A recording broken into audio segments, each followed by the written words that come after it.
Carrie's looking nervous. You're going to do great.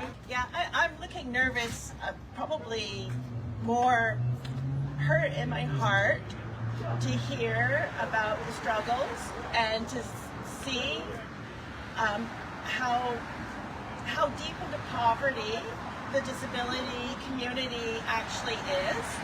I was going to share my story, but before we start, I'd like to mention that I also support other parents and families with children with disabilities.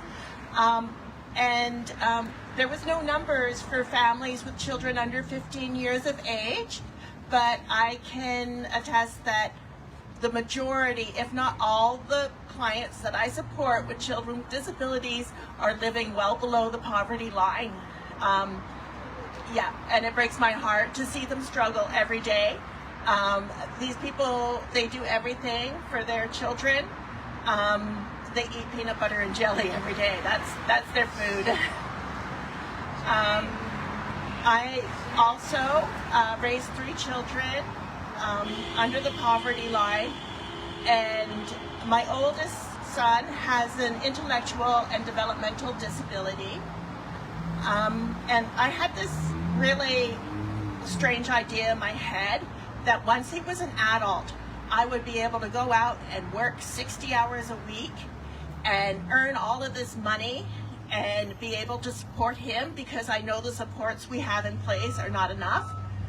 That magically didn't happen because there's no supports to help look after him while I'm working these 60 hours a week to, look after myself for the rest of my life and maybe 30 years after I pass on. My 2 other children, they came to me one day and they said, "Mom, are we going to have to look after our brother when you're gone?" And my son, he is so lucky. He's got a family who loves and cares about him and do whatever they can to support him. And all I want for him is to not live in the street. I want him to have a warm, safe place to sleep at night. I want him to have healthy food.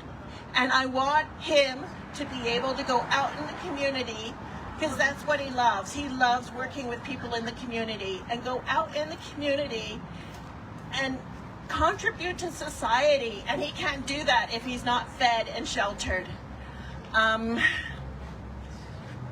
I don't know what more to say. All I know is it was mentioned that people with disabilities have higher costs than those who don't. On my way here, I got a phone call from his doctor. He's actually in the hospital right now because he was failed by the system.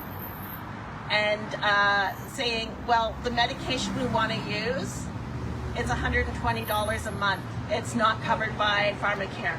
So, yeah, after this, I'm going to go and look how that works into our budget. I thank you for putting on this event, and I think it is so important for the voices of people with disabilities and their families to be heard. Thank you.